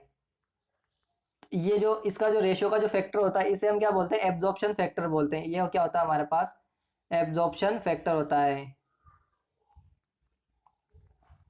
यानी कि एब्जॉर्प्शन फैक्टर क्या होता है हमारे पास, एब्जॉर्प्शन लाइट अपॉन में इंसिडेंट लाइट। और जो हमारे पास रिफ्लेक्शन फैक्टर होता है, रिफ्लेक्शन फैक्टर क्या होता है, reflected light divided by incident light. अगले क्वेश्चन पर चलते हैं। तो नेक्स्ट क्वेश्चन है, एंड गेट एक लॉजिक परिपथ है, यानी कि एक लॉजिक सर्किट है जिसका आउटपुट एक का, वो जो हमारा एंड गेट होता है उसमें आउटपुट हमको एक क्या मिले, एक कब मिलेगा। तो मैं आपको एंड गेट की जो टेबल है वो ट्रूथ टेबल बना के बता देता हूँ। यानी कि ये हमारे पास दो इनपुट होते हैं, 0 0 0 1 1 0 1 1, और ये हमारे पास क्या होता है, आउटपुट होता है। यानी कि जब दोनों इनपुट होंगे जीरो होंगे तो हमको आउटपुट जीरो मिलेगा। 0 1 पे भी अगर एक इनपुट भी जीरो तो भी हमको जीरो मिलेगा, यहाँ पे भी हमको जीरो मिलेगा। यानी कि जब दोनों इनपुट हाई होंगे तब भी हमको क्या मिलेगा, आउटपुट 1 मिलेगा। तो यहाँ पे हमको क्या पता है, आउटपुट 1 कब मिलेगा, जब हमारे दोनों इनपुट जो है ए और बी क्या होंगे, हाई होंगे। तो यहाँ पे आप ऑप्शन नंबर सी पढ़िए, यदि और केवल यदि जब इसके सभी इनपुट हाई है, यानी कि सभी का मतलब हो गया दोनों इनपुट हाई होना। तो ऑप्शन नंबर सी हमारा इसका सही आंसर होगा। अगले क्वेश्चन पर चलते हैं। तो अगला क्वेश्चन है, अ relay used for protection of motor against overload. तो जब भी आपको क्वेश्चन में ओवरलोड मिल जाए तो ओवरलोड के लिए हमेशा थर्मल रिले का यूज किया जाता है, यानी कि थर्मल ओवरलोड रिले का यूज किया जाएगा। तो ऑप्शन नंबर डी हमारे पास इसका सही आंसर हो जाएगा। यहाँ पे अगर बात करता हूँ मैं इम्पीडेंस रिले की, तो हमारी जो इम्पीडेंस रिले होती है ये कहाँ यूज होती है हमारी, तो ये होती है मीडियम ट्रांसमिशन लाइन में यूज होती है, ट्रांसमिशन लाइन। और ये किसके कौन किसके लिए यूज होती है, तो ये हमारी फेज फॉल्ट रिले होती है। जो इम्पीडेंस रिले होती है मीडियम ट्रांसमिशन लाइन में यूज होती है, किसके लिए, फेज फॉल्ट के लिए। उसके अलावा ये एक हमारे पास एक आईडीएमटी रिले होती है, और ये एक होती है हमारा बकोज रिले। तो बकोज रिले हम ट्रांसफार्मर में यूज करते हैं, और किसके लिए यूज करते हैं, ये हम इंटरनल इंटरनल फॉल्ट से प्रोटेक्शन के लिए किसका यूज करते हैं, बकोज रिले का यूज करते हैं। या फिर हम जो इंटरनल फॉल्ट होते हैं इनको क्या बोलते हैं, इनसिफिशिएंट फॉल्ट भी बोलते हैं, यानी कि धीरे धीरे फॉल्ट होते हैं इंटरनली, उनको क्या बोला जाता है, इनसिफिशिएंट फॉल्ट भी बोला जाता है। तो उसके लिए किसका यूज करते हैं, बकोज रिले का यूज करते हैं। नेक्स्ट क्वेश्चन पर चलते हैं। तो अगला क्वेश्चन है, the effect of leading power factor on the voltage regulation of an alternator. तो यहाँ पे जो आपका लीडिंग पावर फैक्टर है उसके कारण जो अल्टरनेटर का जो वोल्टेज रेगुलेशन है उस पर क्या इफेक्ट होता है। तो जो हमारा जो वोल्टेज रेगुलेशन होता है लीडिंग पावर फैक्टर के केस में, ये क्या होता है, हमारा ट्रांसफार्मर का डिक्रीज होता है। मैं आपको टेबल बना देता हूँ पूरी, तो आपको इजीली याद रखने में आसानी रहेगी। तो अगर बात करता हूँ मैं यहाँ पे लीडिंग लेगिंग पावर फैक्टर की, सबसे पहले लेगिंग पावर फैक्टर की, तो लेगिंग पावर फैक्टर के लिए हमारा जो यहाँ पे जो वोल्टेज रेगुलेशन होगा ये क्या हो जाएगा हमारा, ये हो गया हमारा वोल्टेज रेगुलेशन। ठीक है, तो ये हमारा क्या हो जाएगा, इंक्रीज हो जाएगा। यानी कि लेगिंग पावर फैक्टर के लिए क्या होता है, हमारा वोल्टेज रेगुलेशन इंक्रीज होता है। और जब वोल्टेज रेगुलेशन इंक्रीज होता है इसे हम क्या बोलते हैं, poor voltage regulation, poor voltage regulation. अगर बात करता हूँ मैं यहाँ पे लीडिंग के लिए, तो लीडिंग के केस में वोल्टेज रेगुलेशन जो होता है ये क्या होता है, हमारा डिक्रीज होता है। और इसे हम क्या बोलते हैं, जब वोल्टेज रेगुलेशन डिक्रीज होता है तो इसे हम क्या बोलते हैं, हमारा यहाँ पे अच्छा पावर फैक्टर बोलते हैं। यानी कि power factor sorry voltage regulation हमारा क्या हो रहा है, इंप्रूव हो रहा है, यानी कि इसे क्या बोलते हैं, इम्प्रूव वोल्टेज रेगुलेशन। और यहाँ पे अगर बात करता हूँ मैं यूनिटी पावर फैक्टर के लिए, तो यूनिटी पावर फैक्टर के लिए वोल्टेज रेगुलेशन होता है, ये क्या होता है हमारा कांस्टेंट रहता है। और यहाँ पे जो वोल्टेज रेगुलेशन कांस्टेंट होता है तो यहाँ पे भी जो वोल्टेज रेगुलेशन है वो हमारा कांस्टेंट रहता है, तो यहाँ पे भी हमारा जो वोल्टेज रेगुलेशन है वो कांस्टेंट ही बना रहेगा, यहाँ पे भी क्या आ जाएगा हमारा कांस्टेंट आ जाएगा। तो ये आपको यहाँ पे अब क्वेश्चन में कौन सा पूछा है, लीडिंग पूछा है, तो लीडिंग के केस में क्या होता है हमारा डिक्रीज करता है। तो ऑप्शन नंबर आप देख सकते हो यहाँ पे ऑप्शन नंबर ए इस क्वेश्चन का हमारे पास यहाँ पे सही आंसर होगा। नेक्स्ट क्वेश्चन पर चलते हैं, तो अगला क्वेश्चन है the fuse factor is the ratio of, जो हमारा फ्यूज होता है इसमें जो फ्यूज फैक्टर होता है हमारे पास, जो फ्यूज फैक्टर होता है ये क्या होता है हमारे पास minimum fusing current divided by current rating of fusing element. तो ये हो जाएगा हमारे पास current rating of fusing element. तो ये क्या होता है हमारे पास फ्यूज के अंदर फ्यूजिंग फैक्टर का फॉर्मूला होता है, और जो फ्यूजिंग फैक्टर होता है ये हमेशा एक से कम होता है, ये भी आपका क्या होता है हमेशा एक से कम होता है। तो ये हो गया हमारे पास यहाँ से फ्यूजिंग फैक्टर। तो ऑप्शन नंबर हमारा कौन सा सही हो जाएगा, ऑप्शन नंबर ए हमारा इसका सही आंसर हो जाएगा, minimum fusing current divided by current rating of fuse element. उसके अलावा यहाँ से हमारे पास जो फ्यूज होता है इसमें करंट जो होती है डायरेक्टली प्रोपोर्शनल डी की पावर 3/2 होती है, ये रिलेशन भी आपको ये होती है डी की पावर 3/2। तो ये रिलेशन भी आपको बहुत बार एग्जाम में पूछा जाता है, सीधा आपका ऐसा ही रिलेशन एग्जाम में ऑप्शन के रूप में प्रिंट हुआ मिलता है। तो आपको ये भी डायरेक्ट याद रखना है, जहाँ पे डी क्या होता है हमारे पास डायमीटर ऑफ कंडक्टर होता है। अगले क्वेश्चन पर चलते हैं, तो अगला क्वेश्चन है in single phase induction motor, जो हमारी सिंगल फेज इंडक्शन मोटर होती है तो उसमें हमारी ऑक्सिलरी वाइंडिंग और जो मेन वाइंडिंग होती है दोनों कहाँ होती है, रोटर पे होती है, स्टेटर पे होती है। तो जो हम क्या करते हैं सिंगल फेज जो हमारी इंडक्शन मोटर होती है उसमें जो हमको जो टॉर्क मिलता है वो क्या मिलता है, जो हम अगर एक ही वाइंडिंग का यूज करेंगे तो उसमें क्या होता है हमको टॉर्क जो होता है वो किस नेचर का मिलता है, रोटेटिंग मैग्नेट। हमको अल्टरनेटिंग टाइप का यहाँ पे क्या मिलता है, अल्टरनेटिंग टाइप का जो क्या मिलता है हमारे पास रिजल्टेंट टॉर्क मिलता है, यानी कि जो टॉर्क अगर जितना टॉर्क पॉजिटिव हाफ में प्रोड्यूस होगा उतना ही टॉर्क नेगेटिव हाफ में, तो रिजल्टेंट टॉर्क क्या हो जाएगा, रिजल्टेंट टॉर्क हमारा जीरो हो जाता है। तो इसी कारण से सिंगल फेज मोटर जो होती है वो सिंगल फेज वाइंडिंग से रोटेट नहीं कर पाती है। तो इसीलिए हम क्या करते हैं कि उसके स्टेटर पे जो क्या करते हैं हम दो वाइंडिंग करते हैं, यानी कि एक ही वाइंडिंग को हम क्या करते हैं दो अलग अलग भागों में तोड़ देते हैं, जिसे हम क्या बोलते हैं स्टार्टिंग वाइंडिंग बोलते हैं, ऑक्सिलरी वाइंडिंग बोलते हैं, और एक हम मेन वाइंडिंग बोलते हैं। तो दोनों कहाँ होती है हमारी स्टेटर पे होती है। तो ऑप्शन नंबर सी हमारा इस क्वेश्चन का सही आंसर होगा। और जो हमारी जो मेन वाइंडिंग और ऑक्सिलरी वाइंडिंग होती है ये कहाँ पे रखी होती है, हमारी दोनों 90 डिग्री डिस्प्लेसमेंट पर रखी होती है।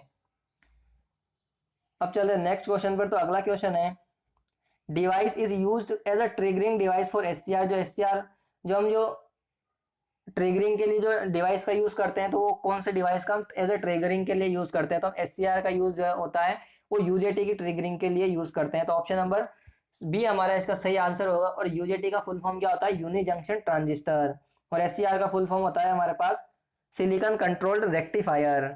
अगले क्वेश्चन पर चलते हैं। अगला क्वेश्चन है in aluminium industry process is use to obtain aluminium from bauxite, जो हमारी एल्यूमिनियम की इंडस्ट्री होती है तो उसमें उनको जो बॉक्साइट से जो एल्यूमिनियम प्राप्त करना होता है, यानी कि बॉक्साइट से एल्यूमिनियम प्राप्त करने की जो प्रोसेस होती है एल्यूमिनियम इंडस्ट्री के अंदर, उस प्रोसेस को क्या बोला जाता है, तो ये होती है हमारी बायर प्रोसेस, यानी कि बायर प्रोसेस के द्वारा हमको बॉक्साइट से एल्यूमिनियम प्राप्त होता है एल्यूमिनियम इंडस्ट्री के अंदर। यानी कि ऑप्शन नंबर डी हमारा इस क्वेश्चन का सही आंसर होगा। अगला क्वेश्चन है demand factor of a power station is define as, तो यहाँ पे हमारे पास जो डिमांड फैक्टर होता है ये क्या होता है हमारे पास मैक्सिमम डिमांड डिवाइडेड बाय होता है कनेक्टेड लोड, ये होता है हमारे पास डिमांड फैक्टर। और इसकी वैल्यू भी क्या होती है हमारे पास हमेशा एक से कम होती है, यानी कि लेस देन 1 होती है। तो ऑप्शन नंबर ए हमारा इसका सही आंसर हो जाएगा।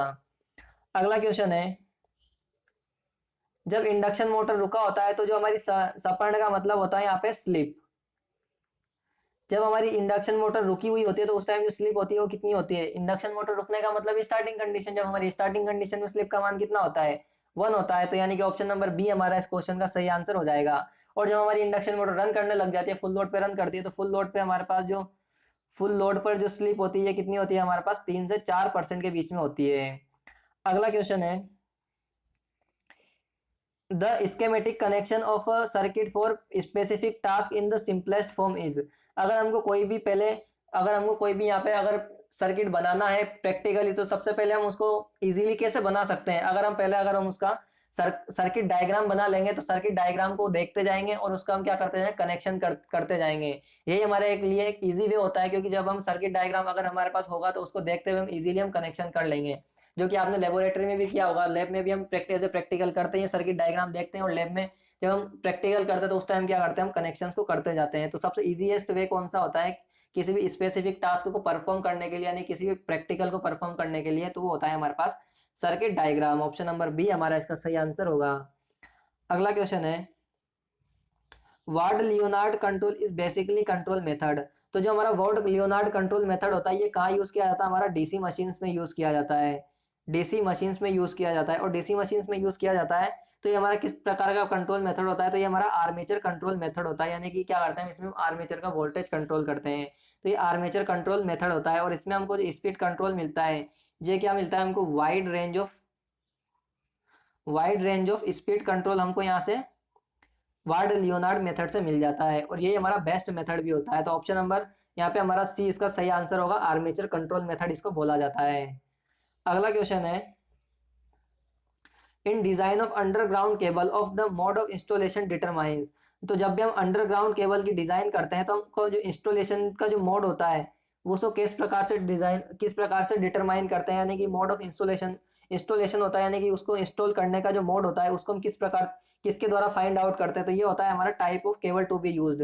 यानी कि हमने किस प्रकार की केबल यूज करी है उसी के आधार पर तो हम उसको इंस्टॉल करेंगे, यानी कि जो जिस भी प्रकार की हमने केबल का यूज किया है उसी के अकॉर्डिंग हम उसको इंस्टॉल करेंगे। यानी कि अगर हमने केबल जो भी हमारे पास जितना भी वोल्टेज है उसके अकॉर्डिंग हम उसको इंस्टॉल करेंगे। अगर हमारे पास ज्यादा वोल्टेज होगा तो केबल को हम, अगर थोड़ा कम बेकार इंसुलेशन वाली केबल होगी, कम इंसुलेशन वाली, तो अंदर थोड़ा ज्यादा डीप जमीन में गाड़ेंगे। या फिर जो भी हमारा इंस्टॉलेशन का मोड होता है ये किस पे डिपेंड करता है, हमारा टाइप ऑफ केबल पे डिपेंड करता है कि हम किस टाइप की केबल का यूज कर रहे हैं, तो उसी प्रकार से हम उसका इंस्टॉलेशन करते हैं।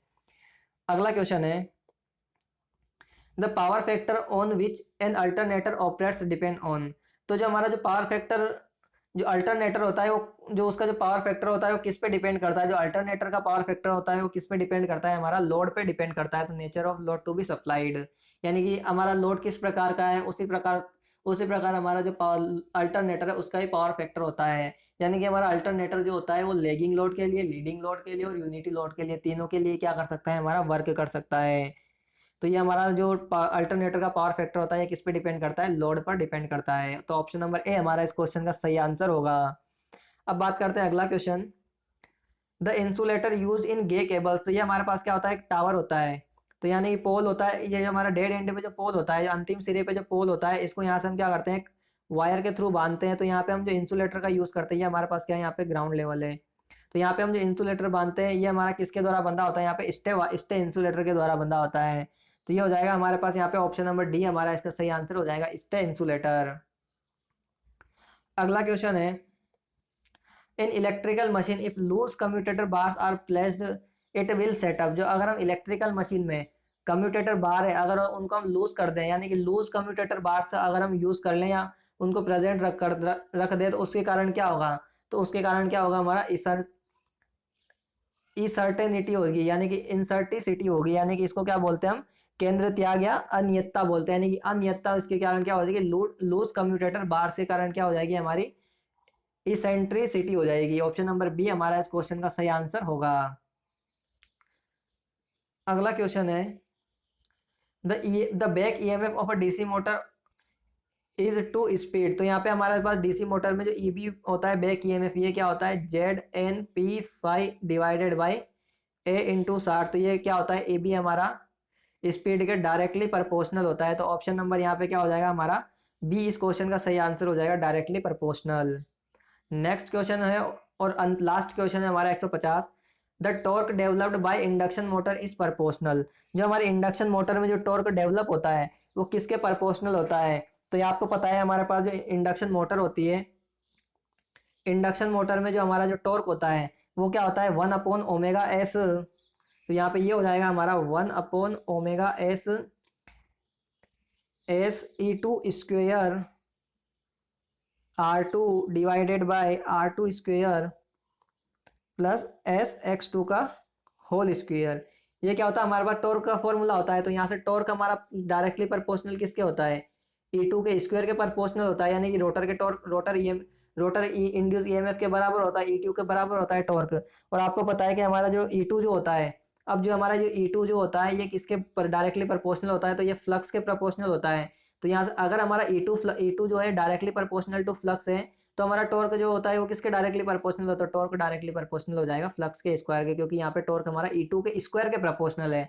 इसी कारण से हमारा टॉर्क भी कारण क्या हो जाएगा, हमारा फ्लक्स के डायरेक्टली प्रोपोर्शनल हो जाएगा स्क्वायर के। तो यहाँ पे ऑप्शन नंबर हो जाएगा हमारा बी, हमारा इसका सही आंसर हो जाएगा स्क्वायर ऑफ फ्लक्स। तो दोस्तों ये थे हमारे 150 क्वेश्चन जो हमने इस वीडियो में डिस्कस किए, और ये हमारा जो 25 नवंबर का जो इवनिंग शिफ्ट का पेपर था ये यहाँ पे हमारा कंप्लीट हो गया है। बाकी आपको आने वाले टाइम में और भी यूपीपीसीएल जेईई के जो प्रीवियस ईयर पेपर है उसका सोल्यूशन आपको इसी चैनल पे मिल जाएगा। तो अगर आप इस चैनल पे पहली बार आए हो तो चैनल को सब्सक्राइब जरूर कर लीजिए, और पास में जो बेल आइकन बना हुआ है उसको भी प्रेस कर दीजिए, ताकि जब भी हम नए वीडियोस को अपलोड करें तो उसका नोटिफिकेशन आपको सबसे पहले मिल सके। और इस वीडियो को ज़्यादा से ज़्यादा अपने दोस्तों में शेयर करें। मिलते हैं नेक्स्ट वीडियो में, तब तक के लिए बने रहे हमारे साथ। धन्यवाद।